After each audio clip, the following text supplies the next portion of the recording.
Salam Bapak Ibu Saudara-saudari yang terkasih. Selamat datang di channel Pemulihan Hati. Ingat untuk like, subscribe, dan nyalakan loncengnya untuk mendapatkan notifikasi video terbaru. Mari kita mendengarkan renungan firman Tuhan dengan judul Menghidupkan Alkitab. Kita melakukan kehendak Allah Bapa bukan karena mendapatkan upah, melainkan karena didorong oleh kerinduan yang kuat untuk menyukakan hati Allah Bapa. Jadi, kita melakukan kehendak Allah bukan karena mengharapkan berkat dari Allah, melainkan kita mau memberkati Allah. Terkait dengan hal ini, kita dapat mengagumi ketaatan Abraham kepada Elohim Yahweh. Ketika Abraham keluar dari Ur Kasdim, ia tidak pernah tahu alamat yang ditujunya.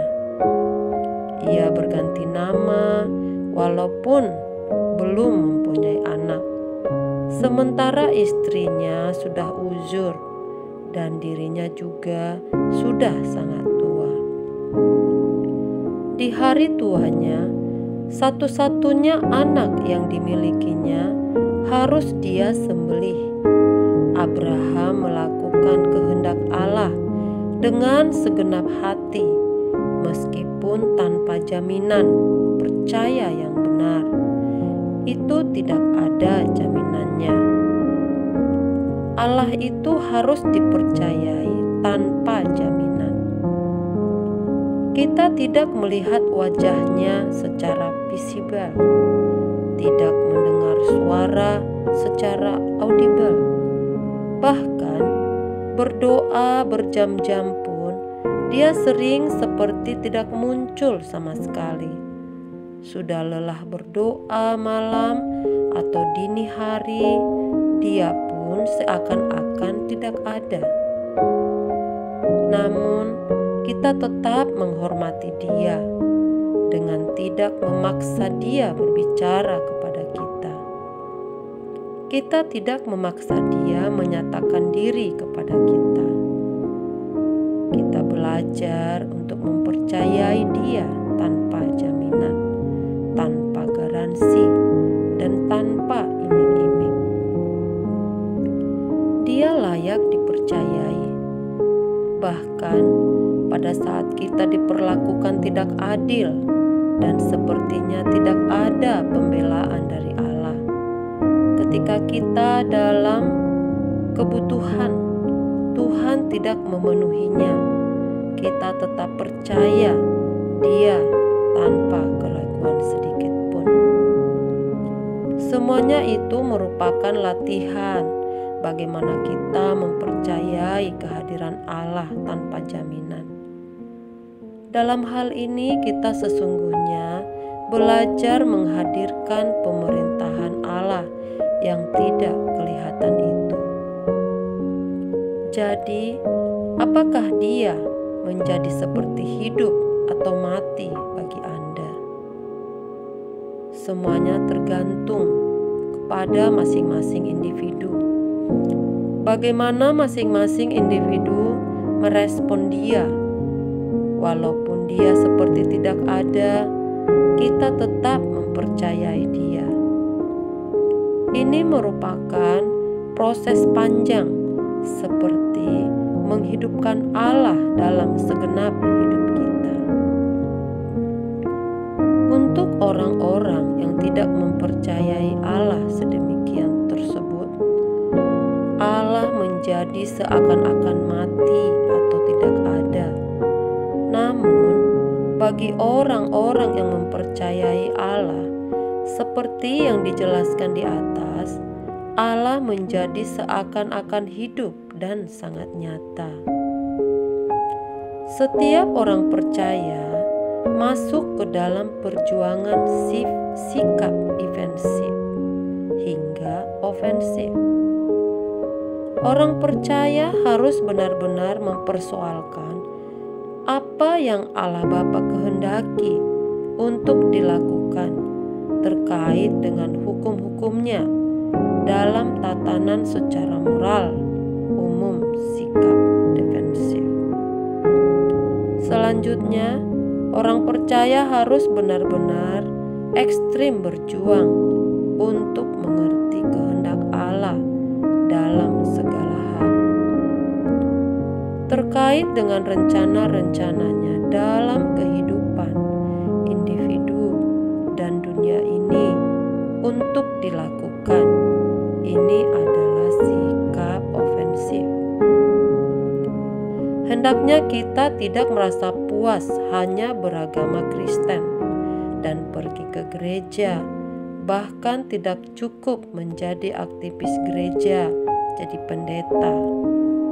Namun kita harus benar-benar mengalami Allah secara proporsional, yaitu melakukan kehendak-Nya dan memenuhi rencananya.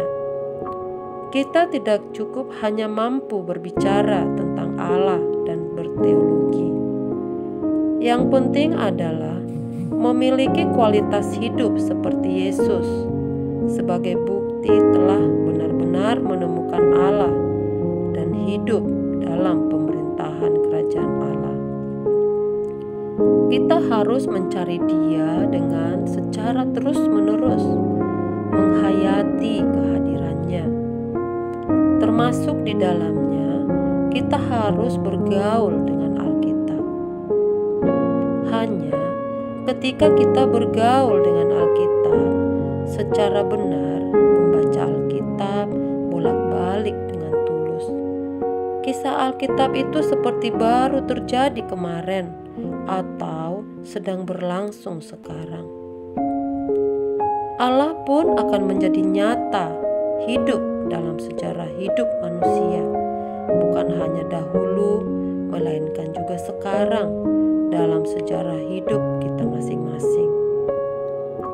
Tidak heran ketika kita membaca Alkitab, kita bisa menangis seakan-akan kita ada di dalam kancah pergumulan dan para tokoh-tokoh yang sedang kita baca tersebut.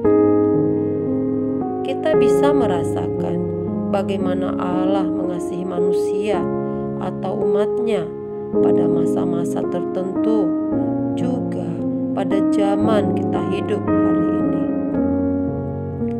Seperti misalnya saat membaca kisah Adam dan Hawa diusir dari Eden, kita merasa sayatan pedih dalam hati kita. Kita merasa tragisnya fragmen itu. Waktu kita membaca bagaimana Yusuf, anak Yakub, diangkat dari keterpurukannya, kita mengagumi Allah.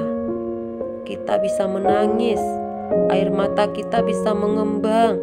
Kita harus bergaul dengan Alkitab dan menghayatinya. Itu semua kisah nyata.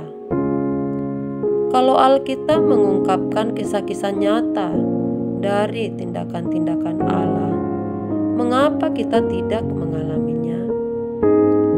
Sungguh, kalau kita dalam keadaan terjepit, lalu kita membaca Alkitab, ada kekuatan yang kita peroleh. Nanti akhirnya kisah-kisah dalam Alkitab itu menjadi begitu hidup. Kalau yang kita gumuli hanya film, tidak bergaul dengan Alkitab, makin hari Allah seperti mati, tidak hidup. Oleh sebab itu, kita juga harus menghayati kehadiran Allah setiap hari di dalam doa pada waktu-waktu tertentu yang secara ketat harus kita alokasikan. Demikianlah renungan ini, kiranya memberi pencerahan bagi kita semua. Tuhan Yesus memberkati.